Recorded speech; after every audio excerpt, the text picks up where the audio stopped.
Coach, first spring here in San Marcos with your defense and everything. How's it going so far at practice? It's going good. I think the guys are buying in right now, understanding how to practice against our offense and the standard that we want to practice at. Obviously going against a tempo team, we got to be in great condition and keep flying to the ball.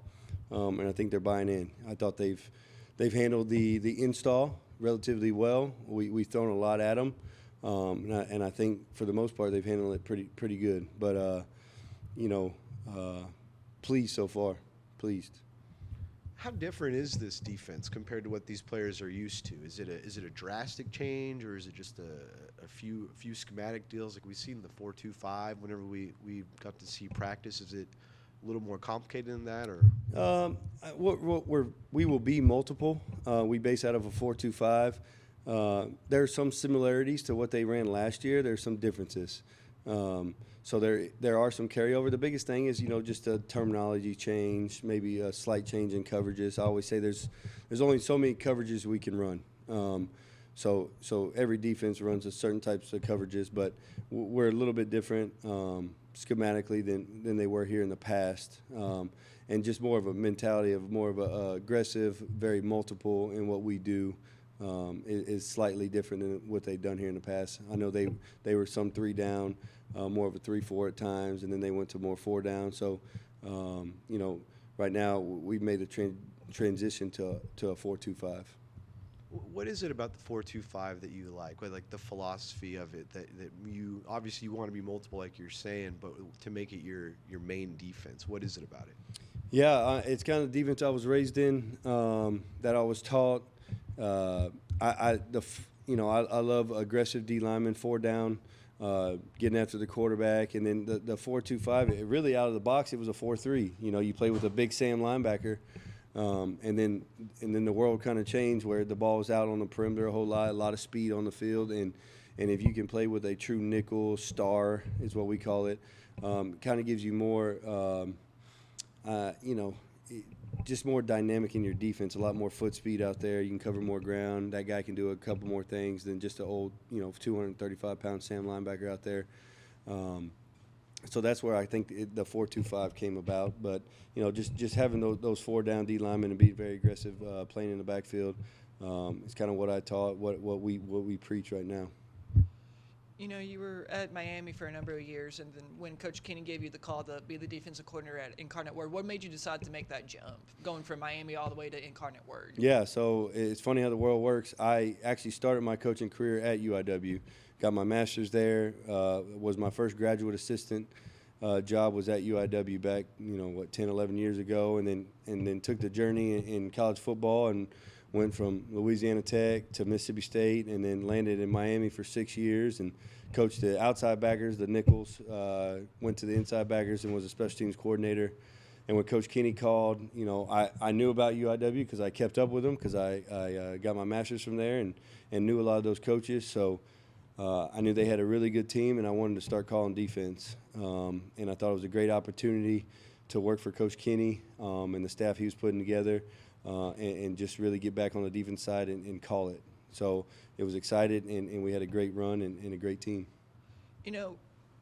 Going to that UIW team, with such a high-powered offense, just going fast-paced, what is it as a defensive coordinator that you have to adjust your game to kind of, when we were talking to Coach Kinne, almost like a yin and yang like kind of relationship with the offense and the defense? How do you adjust your game? Yeah, he always talks about they want to push the tempo, they want to score, and we want to do the same on defense. We want to be aggressive. We want to create tackles for loss, sacks, turnovers.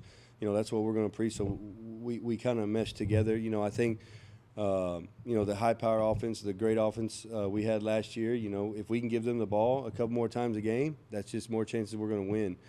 But we got to be in great condition. We're going to play a lot of snaps. I was just outside talking back in the day, you used to play 11, 12 series a game.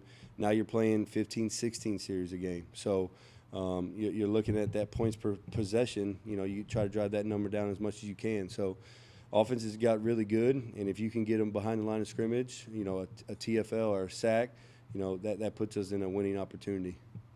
Coach Kinne was talking about your relationship with Manny Diaz. How was that relationship between y'all two? Yeah, that's my mentor. blessed to call him a friend. So he once I left UIW the first time, I worked for him in 2014 at Louisiana Tech, and I was with him for 8 years after that. So got most of what we do from him.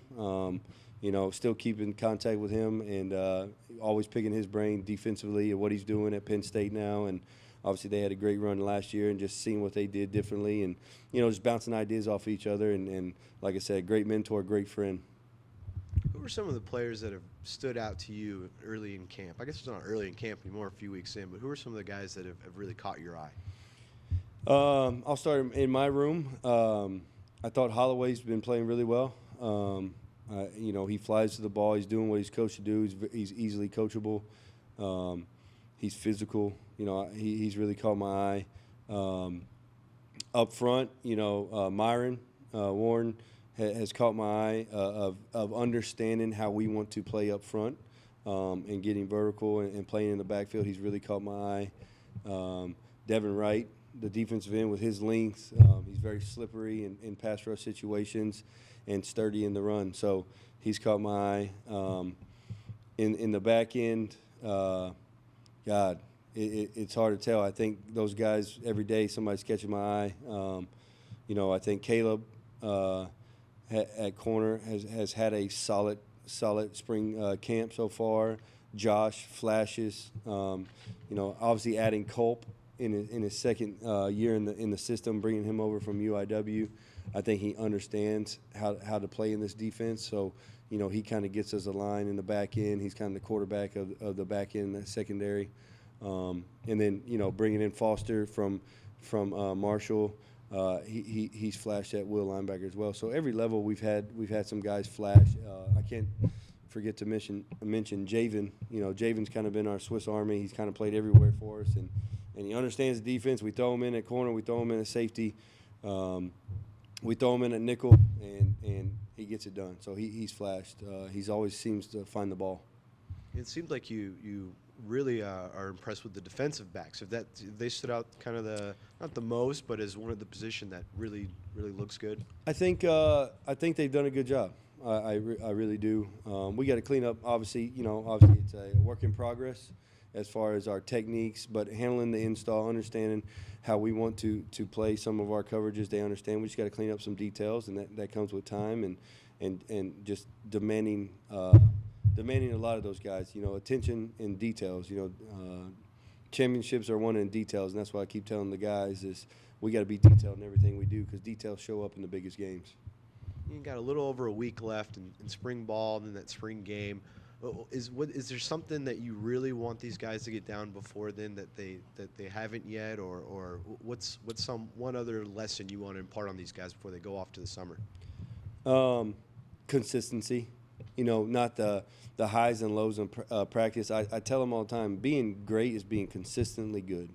So if you just keep stacking good days and good days and good days, you're gonna be a great defense. So, don't become emotional if the offense hits a big play or they have a good day or whatever that is. Just be passionate about our craft. Be very detailed in your work, and stack good days, because it will be great. And I think that's where, we just got to up our level of detail, and not as a whole. I think they've been good, but to go win a championship, you got to keep stacking those good days. So that, I think, just to end, a lot of the install is done now.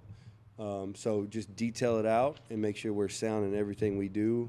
I think they understand the defense, so now they can detail out the work.